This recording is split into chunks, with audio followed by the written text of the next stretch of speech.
Hi, I'm Francis, an executive virtual assistant from the Philippines. When you're running multiple client projects, tasks get lost and deadlines get missed because there's no central system. In this video, I'm walking you through a ClickUp project dashboard I built for a Mac digital marketing agency CEO, full task tracking, 4 views, custom statuses, functional from day one. So, let's get into it. So this is the Marcus Reed Operations Agency workspace in ClickUp, built to solve one problem. Nothing falls through the cracks. So let's head on onto board view first. This is the Kanban view. Every task moves across 4 columns. We have here to do, in progress, review, and complete. So the CEO sees at glance what's moving and what's stuck. Moving on into list view. This is the detailed view.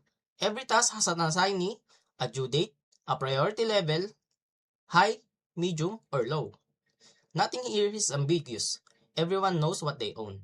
Now, let's head on onto Gantt view. As you can see, this is the timeline view. You can see how tasks overlap across the week and whether deadlines are realistic. Great for spotting bottlenecks before they happen. Next is the calendar view. Tasks by due date, perfect for CEO who thinks in terms of the week and ahead rather than a list. Multiple tasks set up across all 4 views, with priorities, due dates, and statuses. So this workspace was functional from day one, not just a template. So that's the ClickUp client project dashboard. If you want your project tracked, your task owned, and your deadlines visible, I'd love to set this up for you. Portfolio link is below. Let's connect.